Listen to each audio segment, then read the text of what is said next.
back me up as our president, our past president this next year. So thank you for your work this last year. And we had 2 other MEC members who were going off the board, Jane Carlson and Nicholas Hartlip. And so thank them for their service. And we elected 3 new members, and now my memory's not going to follow with me. Chris Johnson, Kina Cornelius, is that right? Yes. I got it right. Okay, and our third one. Yes, Athena Novak. Yeah, so if you 3 would stand so we can all see who our new members are. Chris is here. And I have an awesome announcement to make. Athena has agreed to take on the role of treasurer. So thank you very much. So you've got all bases covered. I love starting a presidency with that going on. So, okay, a few things for this morning. Just a couple updates. If you check out your guide, we did have one cancellation. So the last session on the back, we had one that had to cancel kind of at the very end. I just want to make sure you're aware of that. But I think we have really awesome sessions today to take a look at. This morning we'll have Nicholas Hartlip talking to us as our keynote. And then we have a continuing the conversation with him immediately after that as one of the first sessions. We have Becoming a Teacher Who Writes and Planning Statewide Technical Assistance for Improving Teaching and Learning as options for this morning. If you look to the back, we will have one kind of concurrent session for 2 sessions this afternoon from the people that are working with the coalition to increase teachers of colors and American Indian teachers. So they will have a session at 1 and then continue that on, or you can join them again at 2:20. We also have 2 MACT chats going on. We've had a lot of requests for just the opportunity to sit down and talk with each other and find out what are you doing at your institution and how do you deal with XYZ. So that's happening in the Elsinore room today at 1 o'clock on the MACT chat on sharing ideas and resources for your key assessments. What are you using for your key assessments and how do you set that up? So again, that's just going to be a roundtable chat session. And at 2:20, we will do one on sharing ideas and resources for remediating low-scoring TPA performance. And the scores came back out again last night. But what are we doing? We're being held to this 70% per program. What are different programs doing so that we can perhaps gain some great ideas from our colleagues on ways to deal with that? And also this afternoon then, the other one in the 1 o'clock session is Igniting Teaching and Scholarship Productivity through a Collegial Writing Group. So we have some really interesting sessions going on today. Let's see. Any other updates? Am I forgetting anything? Got that taken care of. Yes. Okay. Well, I have the pleasure then of introducing our keynote speaker, Nicholas Hartlip. As we said, outgoing member of the MACT Executive Committee, received his PhD in urban education at the University of Wisconsin-Milwaukee. Dr. Hartlip's an associate professor of urban education and the chair of the Early Childhood and Elementary Education Department at the School of Urban Education in Metropolitan State at St. Paul. He also serves as a grad program director within the School of Urban Education. I am very happy to introduce our colleague, Nicholas Hartlip.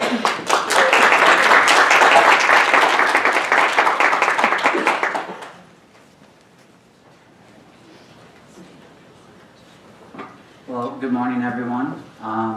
Glad to be here, and let's get started. So I think I have 60 minutes. So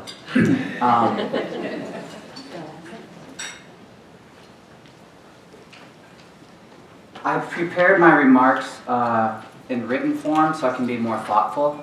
Otherwise, I'm a little scattered, which is why I enjoy writing, because when you pen things down, you can edit them until they're published. So I want to also share a little storytelling with you. So I begin this story selfishly about myself. Before I came to Metropolitan State University, my first position as a faculty member was at Illinois State University. And I know, raise your hand if you have a connection to Illinois State. Okay. It's a large teacher prep provider. And I think even Cindy Christ has connections. So we're a small community, but that's where I worked. And I really began work on teacher dispositions. So just so you know, I'm an alum of Winona State University. Warrior, I'm a Wazoo Warrior. And I thought I got a really good education at Winona State. And So this is where the story begins. And also, as Rhonda mentioned, I did my PhD at Milwaukee, where Martin Haberman was a faculty member for a long time. So I have connections to this work personally and professionally. And so these two reports were really the genesis for this work, but it's always been brilliant in my mind since teaching in Milwaukee Public Schools. So now I'm here at Metropolitan State, and I wish my dean was here. He's on vacation, because I would have razzed him a lot. Because he, I interviewed and he convinced me to make the move, which was quite stressful, I'll be very honest. So let me continue this stressful story for a moment. This is where I lived with my wife and 3 daughters for a little over a month when I moved. And we had issues with our house. We had sold it in Illinois. But then at the last minute, the gentleman didn't come to closing. We took him to small claims court. I'm not a lawyer, but I did win in small claims court, pro se, unrepresented, right? But yet he didn't pay us. So it's a long story, but I share this Comfort Suites because our book was due around the time, right? This was due then. And we came back to our editor and we're like, I'm like literally homeless. I don't, right? I'm in a volatile state. I'm super stressed. I think my mother-in-law was texting my wife and I saying her hair was falling out. I mean, it was not pretty. We had to bring in humidifiers in the room because it was so dank and moist in the room. And so we thought, oh, it's a swimming pool, it'll be great, but if I smell waffles anymore, I throw up. Room 106 was our room. Pet owners, this was a pet-inclusive hotel, so it smelt of dog and cat, and so it was not very pleasant for me. But I hope to share that I embody some STAR teaching qualities, which are persistence, among others. Okay, so this story continues. So when I was at Winona State, and as I mentioned, I received a good education, there was something I was thinking about as I sat as a pre-service teacher. And I thought a moment, and I thought, how is this portfolio going to do anything? I wasn't worried about my portfolio because, right? I thought I was fine. I was considering the portfolios of my mostly white female classmates. And I was concerned that, well, what prevents someone from taking a nice picture with a black or brown person, with a student, writing something eloquent about their philosophy of education when deep down they have deep-seated racist beliefs? That's what I thought. So when I came on to, remember at that point I was an undergraduate, when I came upon the work of Martin Haberman, I was just on fire. And we'll get to that in this morning's presentation of why, because he is so spot on. He has passed away now, the late Dr. Martin Haberman, emeritus professor. But 50 plus years of work, and now we've, this is, the second generation of work, building upon his work. So I hope we all really consider this for a moment.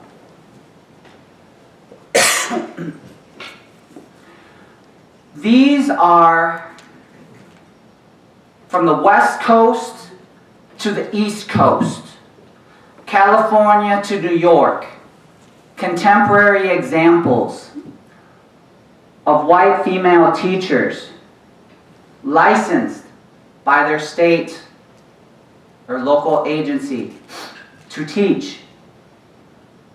First grade teacher showed up in blackface for a Halloween party. This is problematic. And I wonder what their portfolios look like when they were undergraduate students.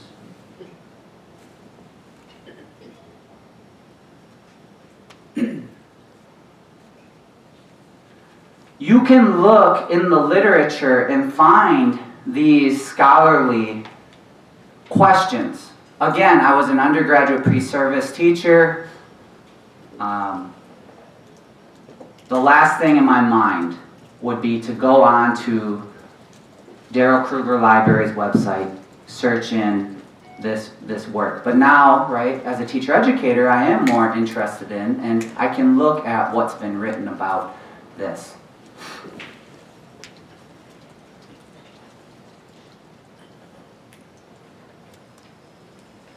So there's maybe 3 big concepts I want to share with you this morning. The first is the dispositions of teachers are important. That might even be an understatement. They're quintessential. They're of primacy. But what are dispositions? When Watermark came, and some of your schools use Watermark's tools for dispositions, or you create your own, what does that mean to you? Just want you to think about that and ponder about that when I share my conceptualization of what teacher dispositions are based on the work of Martin Haberman.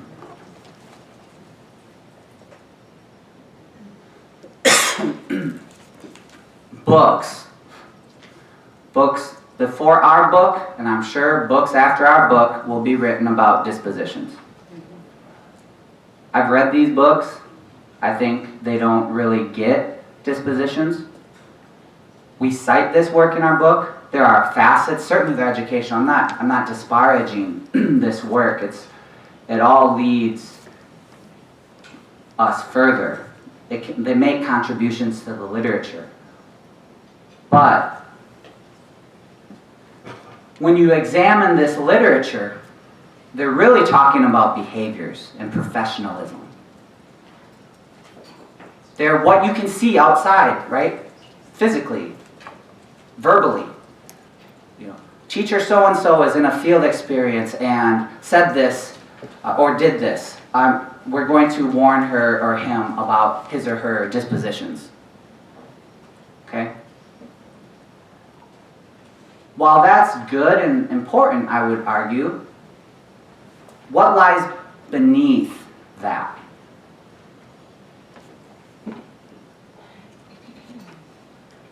More dispositions. I didn't want to put 30 slides, so I think I did 3 slides of books of dispositions.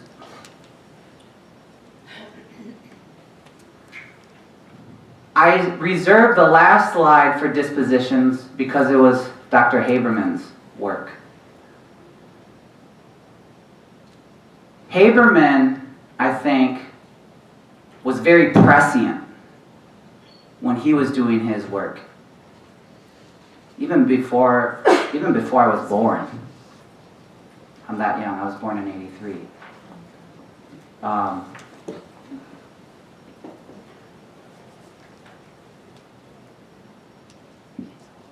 This is the second generation of Haberman's work on dispositions.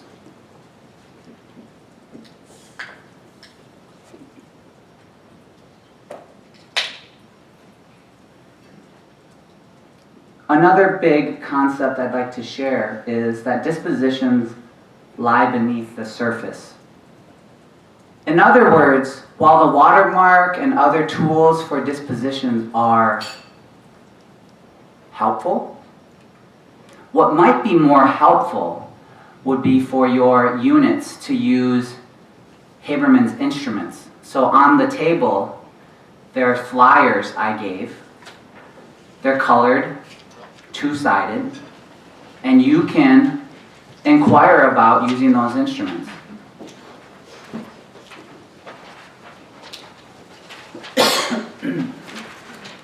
I'm going to share this short 2-minute video about a gentleman talking about the late Dr. Haberman.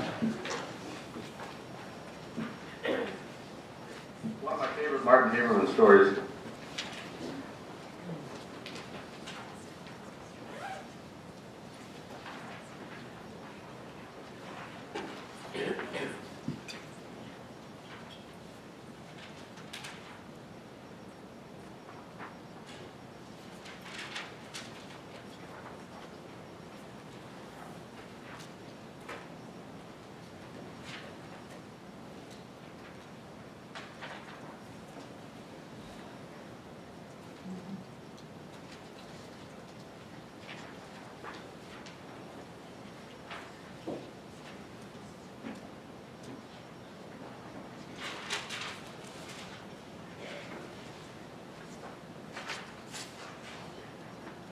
One of my favorite Martin Haberman stories is when I was a community superintendent back in the late 1980s. And I saw this man picketing the union. It was across the street from my office on 52nd and Leeds. I was in the central administration office for Milwaukee Public Schools. And I saw this man carrying a placard, walking up and down, day in and day out. And I think this was like in February and March. And I finally asked somebody, I said, who is that guy? What is he doing?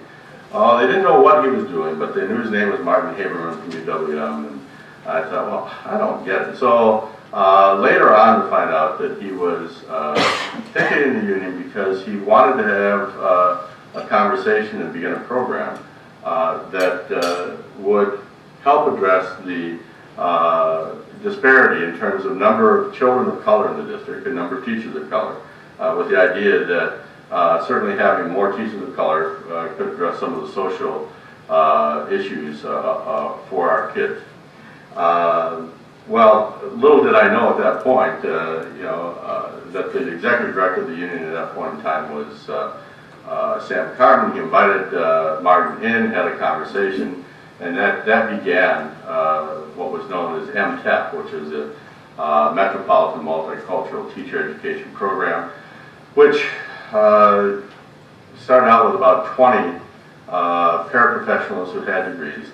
Most of them would be teachers of color and help train them to become fully certified teachers. Did that for about 5-6 years. The assessment was it was working, and then from there people said, we ought to take this to scale. And shortly after that, Milwaukee Teacher Education Center was born, and that's kind of where we've gone. But it was just real curious to see this guy by himself with a placard, picketing the union, and to have that sense of where that led and how many lives that's touched over the years. So why would I show this clip? Well, when Marty died, the same entity that he was picketing at that time paid him, I would say, one of the largest respects they could. They built a library named after him. Jonathan Kozel came to the ribbon cutting ceremony, and it's still there. Deep down, I think the union understood that Marty was right. That's how much respect this guy, how crazy and courageous this man was. The first time I saw him, my PhD advisor introduced me to him, and he said, "Who the hell are you?" I said, "I teach over there at the elementary school, sir." He's like, "Why are you dressed so nice?" I said, "Because I want to be a good role model for the kids." He left. I'm like, oh God, I really pissed him off. Well, my advisor told me later, "Nicholas, you set a good impression on him. He really liked your response." So he took it serious. He understood that our profession is an issue of life and death. That's how he lived his life. Man.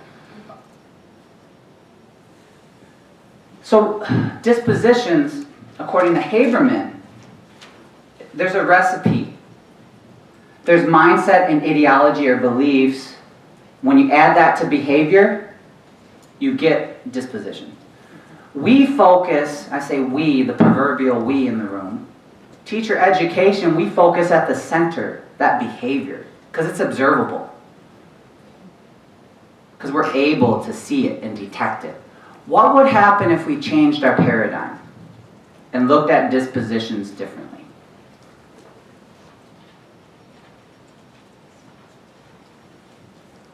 Dispositions lie beneath the surface.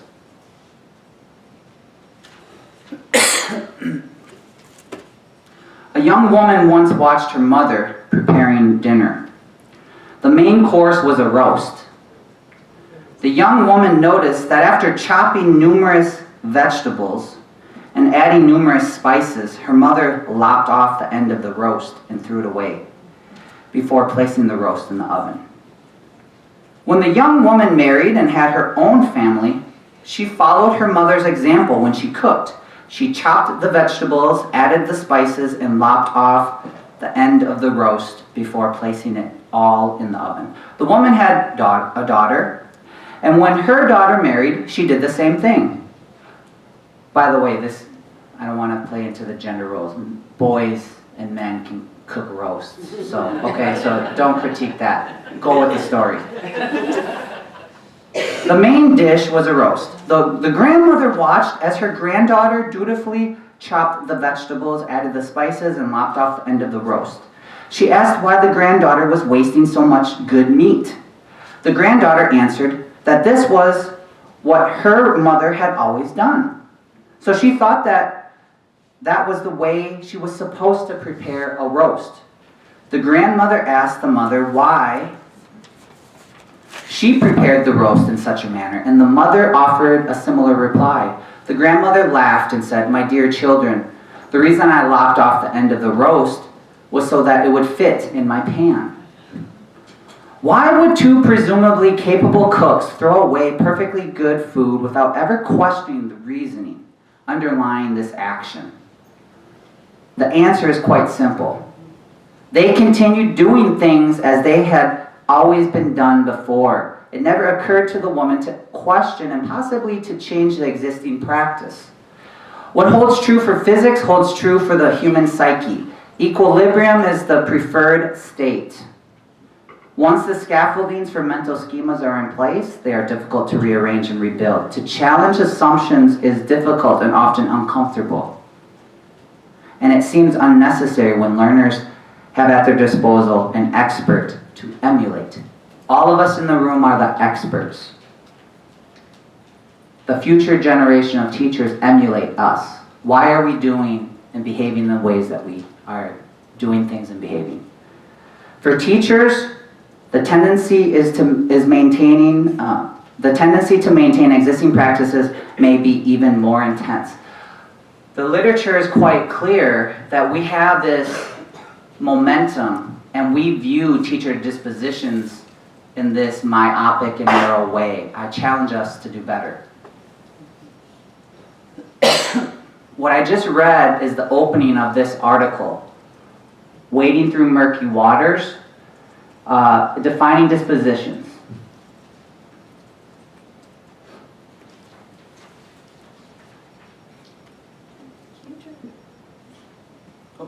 Yeah, and I'll also share the slides with everyone in the room so you don't feverishly have to write down stuff.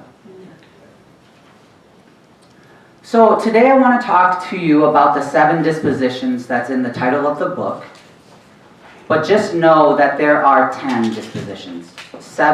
These 7 are the most important according to Haberman.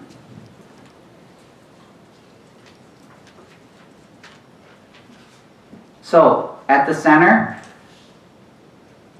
persistence.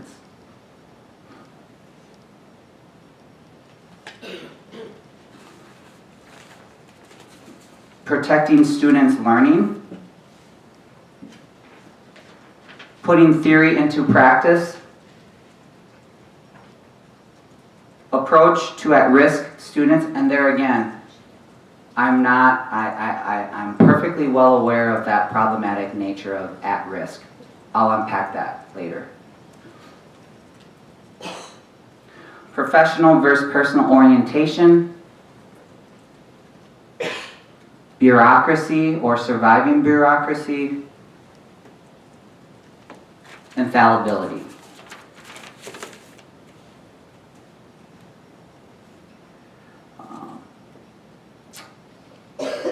I want to juxtapose what we do in the book and we call star teachers, clearly that's where we want to be, and compare that and juxtapose that to pre-stars, because we really believe that people have the ability to develop and improve. So you might not be a star teacher currently, but with enough work and reflection and engagement, you can eventually be a star teacher.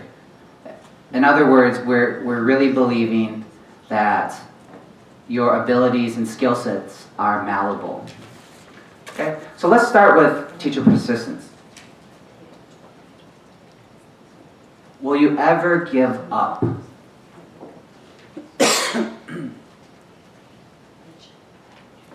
So teacher persistence is about star teachers' never-ending pursuit of instructional strategies to support struggling learners. Persistence is driven by two major actions, problem solving and inventive effort. The goal is for no student's academic needs to be overlooked. Star teachers never give up on trying to engage every student. We need only look at the inspirational quotes plastered on so many office walls. Patience, persistence, and perspiration make an unbeatable combination for success.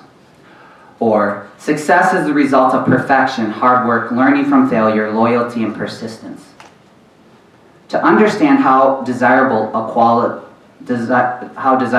quality persistence is, most of us can point to instances in our everyday lives of skilled individuals who seem to have an especially high level of stick-with-itness in their chosen field, exercising persistence to achieve goals despite extraordinary odds. Right? That's the Horatio Alger myth.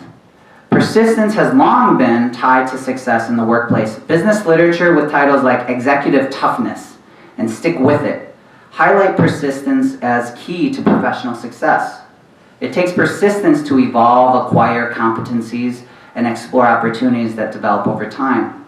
In comparison with individuals who give up easily when they face hardships, people who persist at any effort further refine their skills and develop expertise. I can't tell you how many times I left that comfort inn, went to teach at Metro State, came back, by the time, got back, it was 11 o'clock, went through Taco Bell, and I was sitting in that lobby smelling yucky waffles, writing this book.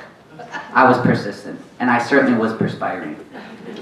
Kelly Matthews and Bartone examined the predictive power of grit and hardiness among a cohort of 1,558 West Point cadets, finding these non-cognitive characteristics to be major factors in attrition. The less gritty and hardy the cadets, the likelier they were to drop out. Specifically, the authors found grit to be a differentiating factor between cadets who left West Point early and those who persisted throughout graduation. Haberman's work shows that star teachers persist and remain in the classroom. That's a good thing for retention. I want to keep moving because I know this time will fly by. I want to get through all of them. So I have more to say, but I'm going to skip to the next one. This is interesting, this graphic, because you see that GPA is not a good factor to determine. Grit is the most important for teacher effectiveness here. So what does that mean for us as teacher preparation providers? Well, it means that just because a student was in your literacy class and got an A, might not mean she's going to be a good teacher. Right? Grade, learning, that's different. I mean, I'm preaching to the choir, but sometimes we need to remember that. Some of the students who just, they get B's and C's, they are the best teachers, okay? And I think that's important for us to remember. I think of this. My oldest daughter, all my daughters play softball, but this quote, "It's hard to beat a person who never gives up." Who said that? Does anyone know?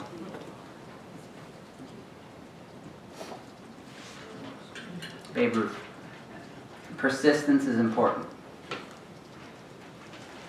Protecting learners and learning. Are you a relentless problem solver? This disposition discusses how to ensure that students' active participation in meaningful learning experiences outweigh inflexible school curriculum policies. STAR teachers realize all the ways in which large school organizations encroach on teachers and students, but find strategies to preserve learning above all. This is the same, folks, gang, this is the same for higher ed. I speak of Metro State, countless emails, barrages, changes in administration. Those are temporal. Mr. Weege is a student of bureaucracy. He observes how the school operates and views things through a historical lens. Leaders in his school have left and been replaced quite regularly. In his 15 years at the school, 13 principals have come and gone. The current principal will be the longest serving in the school's history if he stays his third year. Mr. Weege could easily get frustrated by the lack of consistent leadership, but he doesn't. He has more knowledge of the school than all his colleagues and the newly hired administrators, but he has no desire to move up the ranks and become principal, despite already having a master's degree and the required credentials. I just want to stay low and keep firing, he tells us. I'm a teacher first, and I just want to have my kids with me so I can teach them to the best of my abilities. Mr. Weege's lack of interest in becoming an administrator speaks to his true desire to teach. As Haberman notes, stars will not necessarily assume leadership roles because they focus on their students. Having experienced the coming and going of administrators, Mr. Weege is not persuaded to change what is working for his students. I know what works for my students, he says. If a new principal tells me to try something new, I really don't listen to him or her. For many years, I have mentored the new teachers who are hired. I have stayed in contact with many of them. Some have left the teaching profession, while others have transferred schools. St. Matthew's is considered a hard-to-staff school. We are a Title I school. Many of our students are facing challenges that many people never consider. Mr. Weege's ability to survive St. Matthew's bureaucracy has improved over his years of teaching. When it gets too hectic, I pull out my testing, please do not enter sign, which helps me to protect my students' learning. I don't want my students leaving the classroom because depending on where they go in St. Matthew's, they may experience chaos and not be supported by some of my peers. But I know that in Pod A, we are positive all the time. What gives Mr. Weege the most joy is being with his students and delivering engaging lessons. He has clearly gone to great lengths to protect himself from an interfering bureaucracy. His classroom is a bunker and he does all that he can to never leave it. He also does all he can to prevent disruptions that cause his students to lose invaluable learning time. Let's talk for a moment putting theory into practice. Are you able to translate theory to practice and practice to theory? Putting theory into practice refers to the teacher's ability to put theory or research into practice. Conversely, it also refers to the teacher's ability to understand how specific teaching behaviors support concepts and ideas about effective teaching. In addition, this dimension predicts the teacher's ability to benefit from professional development activities and grow as a professional practitioner. This one really resonates with me.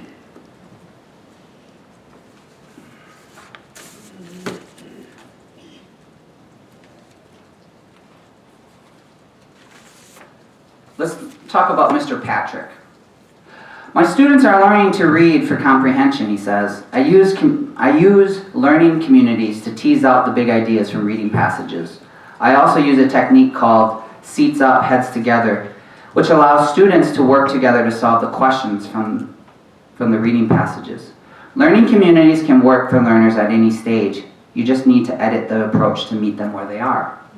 Patrick is a STAR teacher able to transform an abstract theory into a specific set of classroom activities.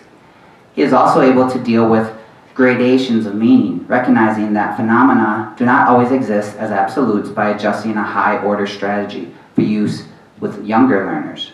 He understands that the theoretical underpinnings of the learning community strategy is flexible and that theory should direct rather than dictate teacher behavior. Practice the theory. Most experienced teachers understand that they operate according to commonly accepted knowledge and beliefs or theories that have been proven over time. I mean, we use this coded language, best practice. What does that mean, right? Best practices, high impact practices. The art of teaching and learning is guided by theories about what will and will not work for our students. Some of these theories are learned informally and implicitly through practice, while others are acquired formally and explicitly through teacher preparation providers like us and professional development opportunities. As Haberman writes, stars can explain what their day-to-day work adds up to. They have a grasp not only of the learning principles that undergird their work, but also of the long-term knowledge goals that they are helping their students achieve. Now let's hear from Anna for a moment. Anna, a grade 8 star science teacher, cross steps from practice to theory as she allows students to engage in problem-based learning around issues of their choosing. We don't have a traditional classroom, she says. It is possible to use problem-based learning and teach to the state's accountability standards. Our classroom practices are based on the constructivist philosophy to teaching and learning, so students create the meaning for their own learning. This doesn't mean free reign by any means. After I consult with the department head and other grade level teachers, we decide on the topics to teach during the particular times. I don't always like lessons from the textbook. I took a graduate science course a year ago and learned how to align students' needs to the state standards.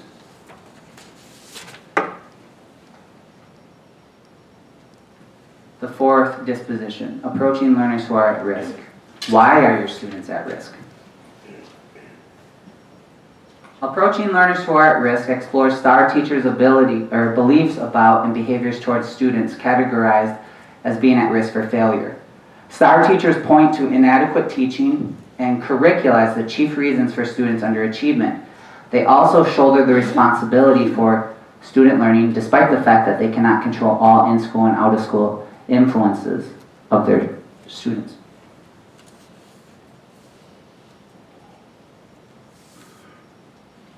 Teachers who believe success is primarily controlled by the learner are blaming the victim.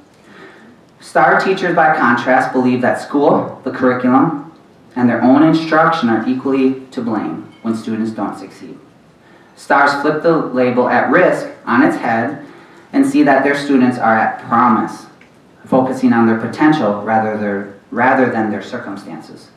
Research shows that educators are unbending on the notion that they are not answerable for students' lack of success and often transfer blame for academic failure to family background, right? So a lot of educators believe in a deficit ideology. As Haberman said, ideology plus behavior equals dispositions. Why are we only focusing on behavior? Why aren't we looking at ideology? This lack of accountability is disturbing because teachers relinquish responsibility for teaching at-risk learners due to factors beyond the student's control. To lay the blame for students being categorized as risk is to forfeit our responsibility as teachers. When asked to explain the large number of students at risk or failing of dropping out, pre-STAR teachers will go through the same litany of causes as deficit researchers. Dysfunctional families, drugs, violence, gangs, lack of health care, poor housing, unemployment, crime, lack of faith in education. The list goes on. Pre-STAR teachers do not criticize schools or teachers. They see shortcomings in the victim, his or her family and community, and they see no need to change what they do in the class. This is why it's important to know dispositions, because oftentimes, in my experience, when we attended professional development, I would hear things from colleagues that would say, they don't know our kids, that will never work for us. What they essentially are saying is, I'm not willing to change my practice because I know the problem is not me, it is the kids. That also shows a closed-minded, fixed mindset of a teacher. So again, this is personal and professional to me because as a teacher, I would have to endure colleagues who would attend professional development sessions in an urban school district and knit or look at their phone, or hell, not even attend, right? This is the real state of affairs. The ideology of STAR teachers is quite different. They know about all the outside factors that place students at risk and the ways in which curricula and teaching methods do the same. And their focus is on the latter. They do not blame the victim, but rather the damaged school structures. Irrelevant curriculum, boring teachers, authoritative methods that keep the student from learning. This is more than a different perspective. It is a different paradigm. Research suggests that the defining question should not be, is the child at risk of failing, but rather, is the school at risk of failing the child? STAR teachers say, look, I exert the most control over what and how I teach. I should be able to find ways of involving my students in learning, no matter what their out-of-school lives are like. In practice, you see this, right? Take those kids out of my classroom. Take them out. Now I'll just teach the kids who are on autopilot. No, as a teacher of record, you're the most highly qualified person. You need to be working with the students that need the most intense intervention. Professional versus personal orientation. This is a good one. They're all good, but why do you do the work you do?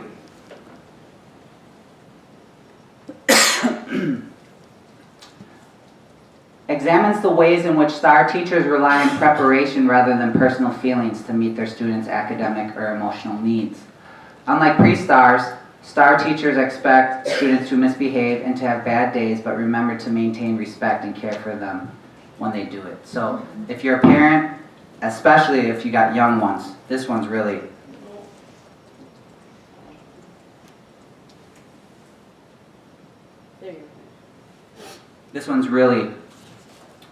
important.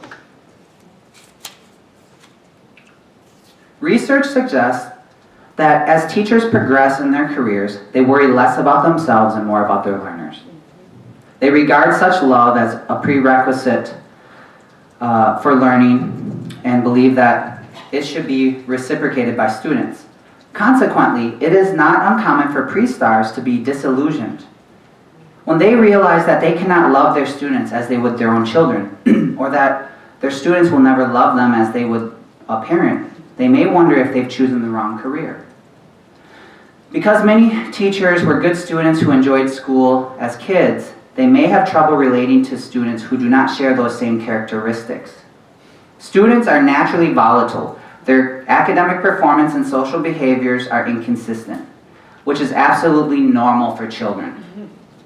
I try to tell myself that when my daughter strikes out softball. We're paying all this money for coaching. And it's like, you were hitting home runs before. Why are you striking out? Right? We perform inconsistently, right? I guess the professional, thinking of Babe Ruth, who was consistent with his performance, right? He had a high batting average, right?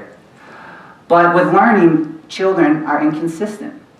The combination of codependent teachers and inconsistent students can cause serious problems in the classroom. These teachers are on a roller coaster. If the students are behaving and performing and making them feel good, then life is good. Think of that t-shirt, life is good. But the moment a difficulty arises, they are filled with self-doubt and place blame on their students. Here are five quick signs that you are taking things too personally as a teacher. Number one, when student performance is erratic, you are puzzled. You take it to mean that you are doing something incorrectly as a teacher. Number two, you feel great when your students are learning, but your mood sinks when your students misbehave. You believe this is their problem, not yours. Number three, you find it hard to brush off mean or insensitive comments from students. Number four, when your colleagues share nice things their students have done for them, you are jealous. Instead of being happy, you wonder why your students don't behave similarly. Number five, if you send home a request for parents to volunteer in your classroom and no one responds, you believe they must not care about the event. You take it as a personal attack and get frustrated with the planning process since no one has stepped up to assist you.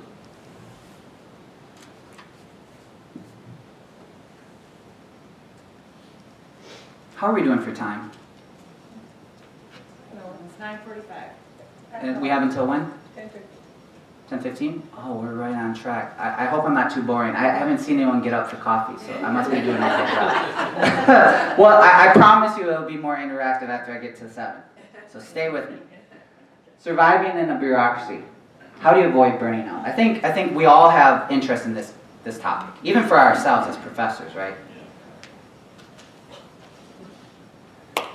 Okay, surviving in a bureaucracy discusses star teachers' skills at navigating burdensome school systems without burning out or leaving the profession. Teachers who hold naive expectations of working in school systems are most likely to become the victims of those systems. Okay. Meetings, paperwork, more meetings, more paperwork. Such is the mundane work of K-12 teachers in U.S. schools. As Haberman writes, the paperwork, the conflicting rules and policies, the number of meetings, the interruptions, the inadequate materials, the lack of time, large class sizes, and an obsessive concern with test scores are just some of the demands that drive teachers out of the profession and define the activities of bureaucratic schools. Haberman notes that star teachers function effectively even in school bureaucracies where educators are often disconnected from stakeholders. Now I'm going to speak about myself in third person because in the book we're citing something we've written. Here's how Nicholas Hartlip and Sarah McCubbins define such teachers. Teachers who are successful at surviving in a bureaucracy tend to recognize and accept the demands of the school bureaucracy, and they do not let organizational stress, such as meetings, school notices, etc., take away too much time and energy that could be spent teaching children. These teachers tend to be experts at using the informal structure of the school to accomplish their goals, i.e., knowing which secretary, janitor, aide, or other teacher will help them with what they need or want in a way that provides the least amount of hassle. We just have too much, right, cognitive, we only have so much cognitive space, and if we can reduce that stress, we can use that cognitive energy with kids, right? And often set up networks of like-minded colleagues who serve as a support group, not all of whom are teachers at the same school or even teachers at all. Hartlip and McCubbin speak to how and why working in bureaucracies can be dispiriting, especially when administrators seem to be ephemeral. As Donald Sanders and Marion Schwab pointed out more than 30 years ago, teachers are placed at the bottom of a bureaucratic structure permeated with the presumption that those higher up know better how to define and carry on the work of teaching. Effective teachers know who in the school has the power to get things done and who has vital information. And it is not always the principal or department head. Unreflective teachers may unintentionally, hear me out, unintentionally, prioritize the time they spend filling out paperwork and following policies over planning, engaging lessons for their students. Haberman makes the direct claim that schools are designed to feed the bureaucratic machine. Particularly in districts where the poorest children live, he writes, school bureaucracies can wear down teachers. And part of this research, I and my co-authors, we interviewed star teachers. And it was fascinating. I remember this one Chicago public school teacher, African-American woman, recounting about how each week her principal required her lesson plans.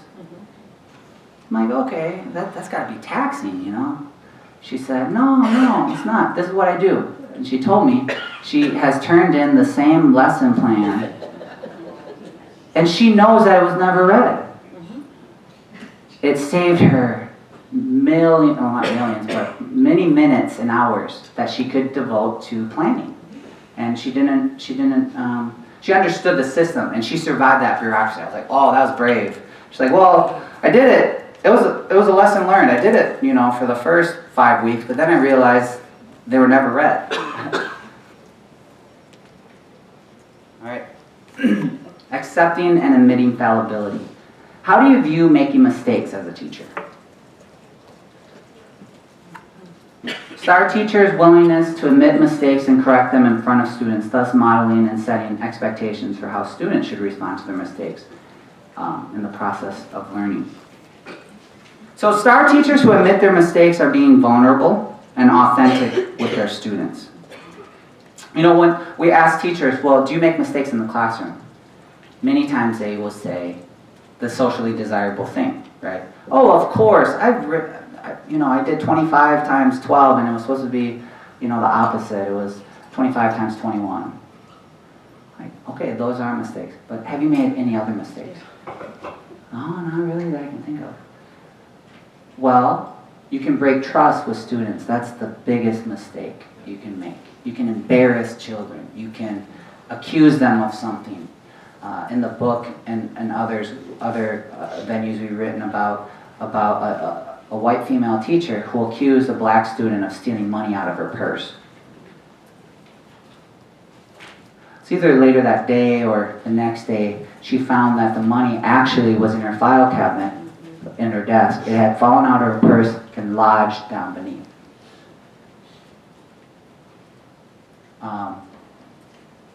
Would she apologize in front of the students? Would she not? Would she be embarrassed? Certainly, I hope she'd be embarrassed, accusing someone of stealing something. That's the type of mistakes we're talking about. All right. Returning to this idea, dispositions lie beneath the surface. Another 2-minute video, then an interactive thing, then we'll go to Q&A if there are, and then we'll move on our way. So here's a short video.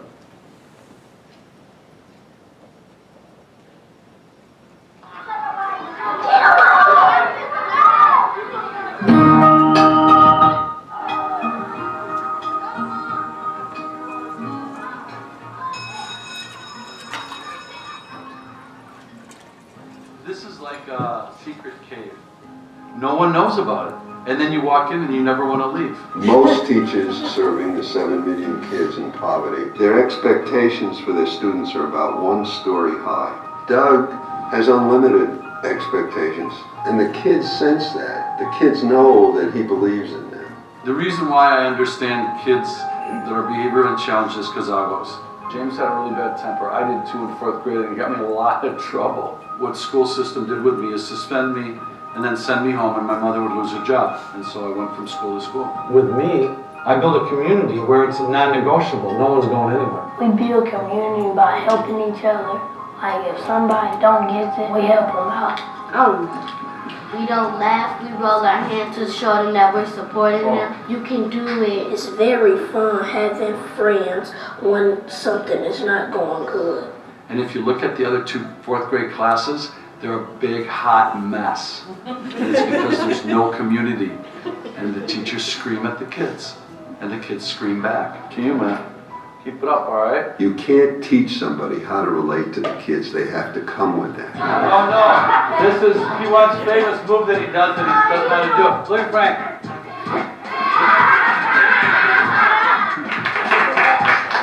Nicely done. Come on, Kitty, get up. The teachers, they didn't like me. Mr. Smith made me feel special. When you're good, your brain, what you do is amazing. Why don't you get up on your chair? Put your arms up. Put your head up. And say in a very loud voice, I'm a very smart boy. I'm a different person. I'm a very smart boy. If you believe it's a matter of life and death for the kids, it changes everything you do. So we're watching Turan teach. I'm going to stand by you because I know that you're feeling his pain. My mom talked to Mr. Smith and she said, thank you for rescuing my son. Okay. 2 times what equals, What he's trying to get the audience to Came love. out. What would make me supremely happy would be to stay with my class for the rest of my life until they got through high school. You can form such a supportive community that the kids won't drop out. And our answer is 6/24. I'm just gonna get more and more smarter. Soon I might be like a scientist or something, or a teacher. Mr. Smith said I might be a great teacher.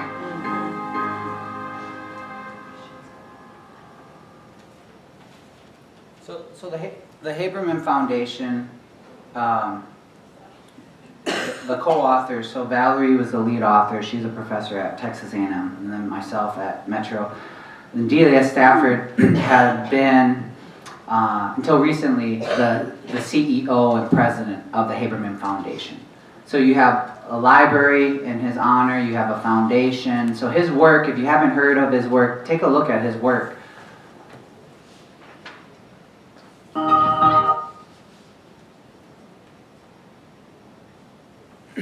So I opened by saying that I was comparing pre-STAR teachers to STAR teachers. So I want you to think about, having not taken the formal diagnostic, where would you situate yourself?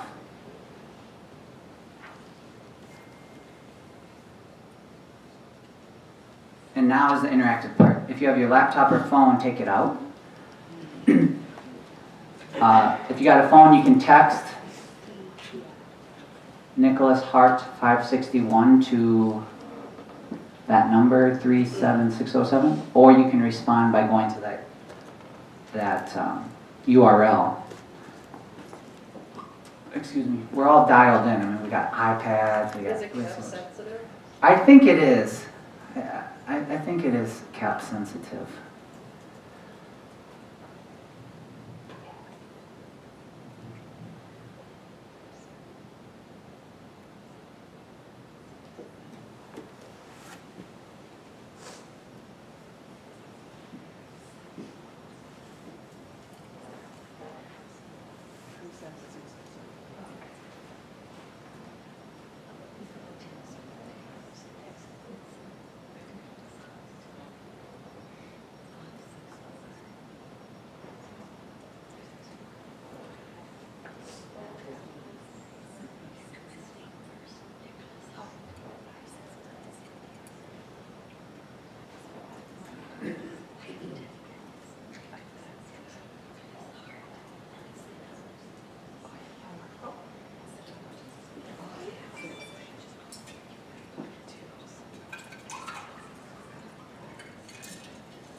Was there anyone that was successful in getting in? Yeah. Okay. Well, I got a text. Oh, and you got text back? Okay. So help your colleagues, because I want to change it in a moment to the next slide, but the text thing and... Were we supposed to be able to put in our choice Yep, and then you can put in your choice. in the response text? Yeah, in your response text, A or B. Okay.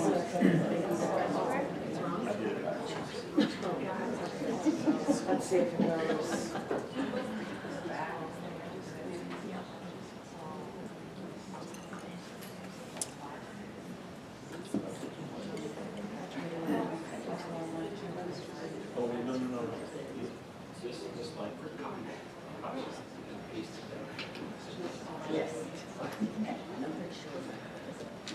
The techno-savvy people help the other folks who are having difficulty. Hush.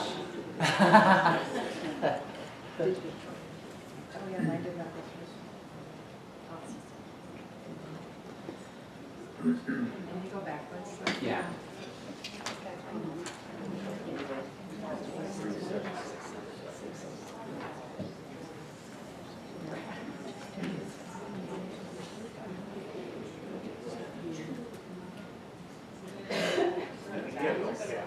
Was it 376? 376.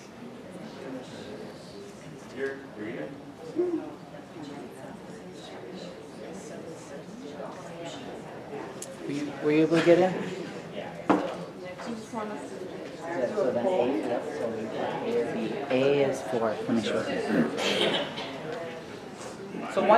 So once you're in, if you reply A, that's pre-star, if you identify as a pre-star, and B, if you believe you're a star teacher. I don't know, you know, I'm not a computer program, I don't know if that's possible. You can try it.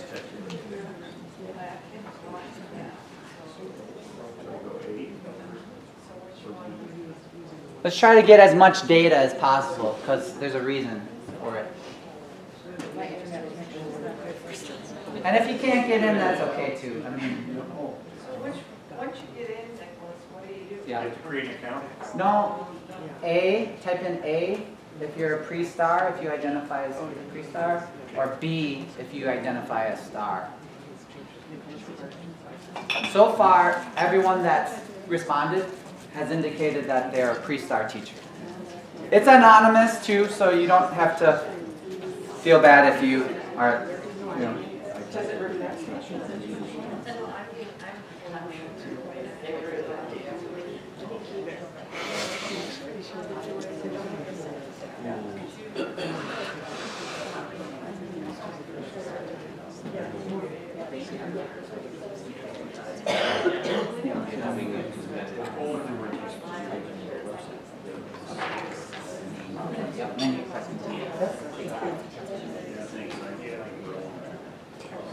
There you go. Yep. And then you can. Yep. Awesome. Awesome. I'm in. So now what?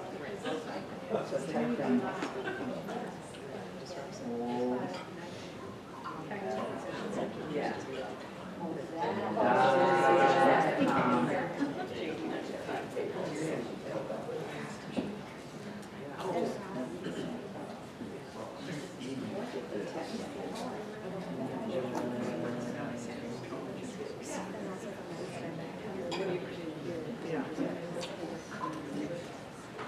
Once you're excited, the text.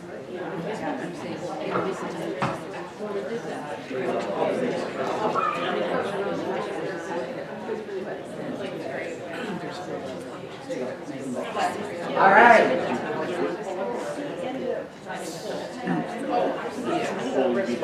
All right, we're gonna move on now.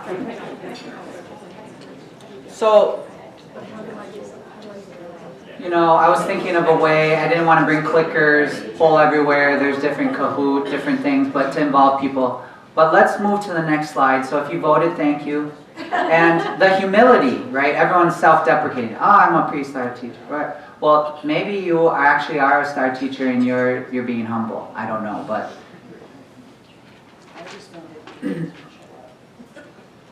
So there are a lot of teachers. This is based on NES or IES, Institute of Educational Science, one of the websites that shared how many FTE teachers there are.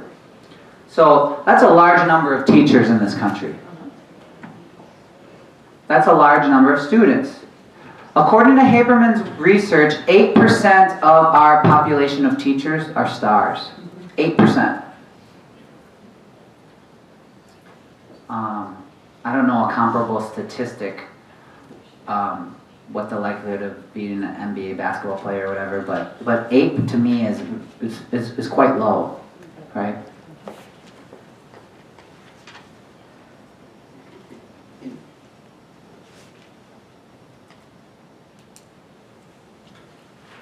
So what do we do? Well, if you're not a star teacher, become one. How do we do that? Well, we talk about things you can think about as a teacher in the book.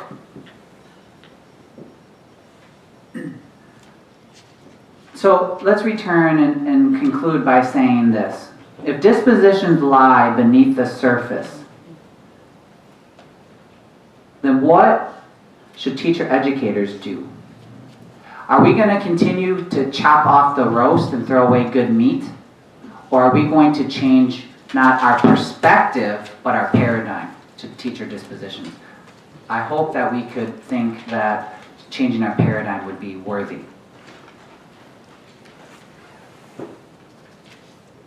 And that's it. That's all I have for you.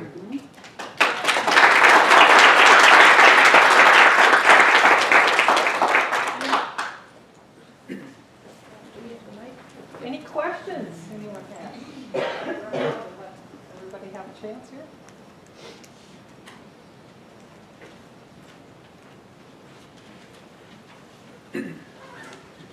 Thank you, Nicholas. It's wonderful. I'm looking at the description of you and your colleague's book and thinking about how to find a place for it. Do you see it as kind of an intro to teaching text, something to get students starting to think early on about these areas of their dispositions? Can you talk a little bit more about that? Yeah, thank you for asking, Lynn. The book, when we worked with, and by the way, so you know that this book was a project, it was contracted, but over 2 years to actually write the thing. And it was even predates that, because you have to finagle the publisher of who will read this thing, right? And so to answer your question, pre-service, in-service, all educators, we wrote it very in a way that there's tie-ins. Well, what do I mean by that? I have the book, but on the back, like all ASCD books, there's an online study guide, which is nice with questions. There's also rubrics. I have them here around the dispositions that you can use. Literally, right, photocopy them, use them in your own program. But then, as an instructor for a course, it does fit. It would definitely fit in the intro course, even grad level course for that. The reason is because we use vignettes of in-service teachers, not all urban, rural, suburban, white, different races, black, Asian, to hear from actual practitioners. But then we also, there are figures, and there's one that I like, and I think you've all seen it. It's the timeline of a school year, of your feelings, how it's like a roller coaster, like, oh, you're anticipating, you feel all energy and down. And so it's really inclusive to the ecology of teachers. So it works in all. And then furthermore, it's not overly academic, and the price point's pretty affordable. Like teachers, when we assign these books, I think we need to really recognize that these books are too costly for students. So $20 is affordable, I think. Thank you. Yep. A lot of that really resonated with me too. I did staff development for many years in Hudson, Wisconsin at the middle school. And it's the largest middle school in Wisconsin, so there are a lot of teachers. And you could really tell the ones who had persistence and the ones who took staff development and got excited and wanted to change and had all this, new information. Their classrooms were never the same year to year. And then the ones who sat back and complained about bureaucracy and complained about meetings and complained about paperwork, when that's a lot of energy that you could just say, that's part of my job, there's nothing I can do about it. And would take the professional development and really change their practice and be excited about it. And I think that's a hard thing to teach, but I think it's something really valuable for student teachers to get, because we also get student teachers coming back saying, but I have to work within these parameters and I have to work with this curriculum. But you can still be excited and you can still reach those kids and you can still be creative. And so that really resonated with me quite a bit. I appreciated that. There's also, to merge those two questions, comments, is there are activities that the reader can engage with online. So assessments, YouTube videos that we've identified. And then at the end, so there's a compendium of resources as well as the online study guide. So also PLCs can use it if you are working with your partner district or school. PLCs, so to your point, in service, a principal could get it for their group. Yeah. I actually have two questions. One, I'd like you to say a little bit more about grit, and you referred to Angela Duckworth's work. I'd like to hear a little bit more about that. But then also, doing equity work in a room full of white women, it makes me really uncomfortable because usually there's no people of color in the room, or maybe two. Mm-hmm. Could you help me out with that? Yeah, absolutely. First, Angela Duckworth in Grit, I have a lot of problems with Grit. Mm-hmm. I do. Let's talk. Let's be very frank, because the book's out, now I can be real. No, I'm playing. The editor takes stuff out, right? I've never engaged in such a way. I'm like, no, it stays. Put it back in.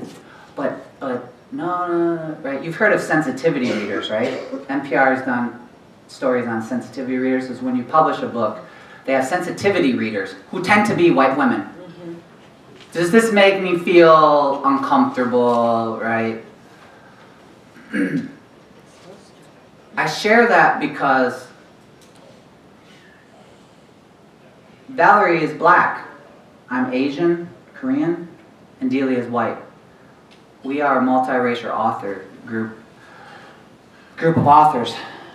So we cite the work of Duckworth, but I'm very well aware of the problematic nature and the critique and criticism of it.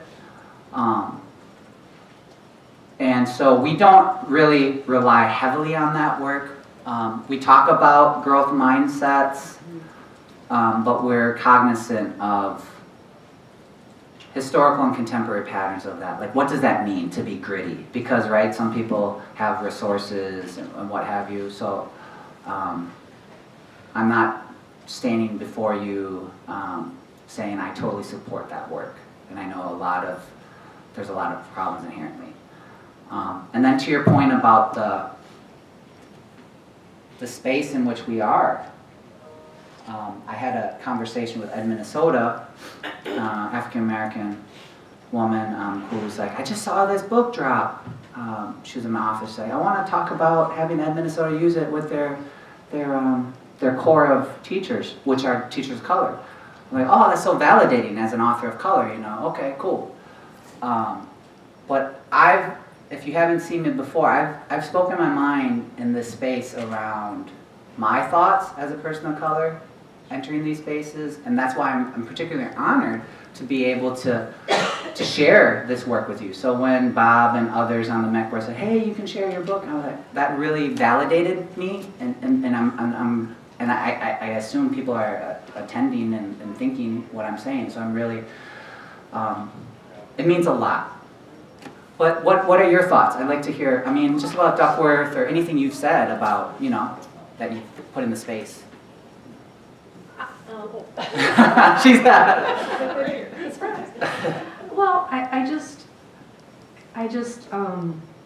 you know, I just feel really unsure of having equity conversations when it's a majority white room, and so I don't know, I just always feel like, am I doing the right thing? Am I not doing the right thing? Or, you know, Sure. Feel very uncertain about that. Mm-hmm. You know, even for example, telling, like the other day, one of my students, I had my students share pictures of their pets. I know that sounds like a crazy thing to do, but it was a community thing, right? And one of the teachers had her dogs, and she had them in dog kennels, and she took pictures like they were in prison. And I just was like, if she showed those pictures in a certain room, they would have a very different reaction to that, right? And so, I mean, that's a simple example of just lack of awareness. You can make, like, I could imagine my former students saying, feeling like they have persons in prison, right? Mm-hmm. So, I don't know. I don't know what I would say. Well, let me share something personally. Metro State is a teaching institution. We're not the U. We're not a research institution. So the fact that I've written with ASCD that's in the faces of so many people. I've attended the conference, and this past Empower, which was in Chicago, if you take a look at all the keynote people, they're mostly white people. I think Ashton Kutcher was one. And then the secondary folk were the black and brown diverse people.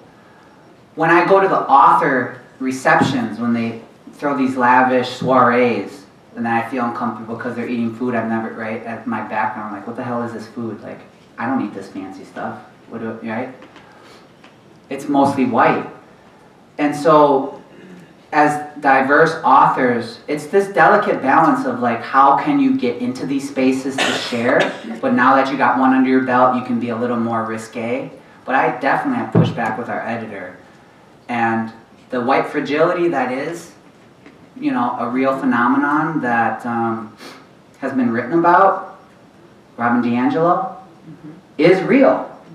I hope that MACD can be a space, though, in which, even though the composition, and that's something that MEC had talked about. Well, how do we get younger folks in? How do we get more diverse folks in to this space?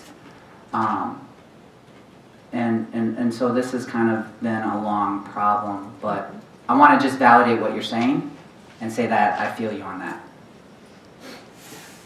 Anything else? That's okay. It's her. Okay. Anybody else? Oh, thank you. Thank you. Thank you. Yeah. The book's on back order, but please take a look. Take a look at it. I'd love for you to read it and send me an email saying, like, this was a good chapter or this was horrible. What were you thinking? Be honest with me. All right. Have a good day.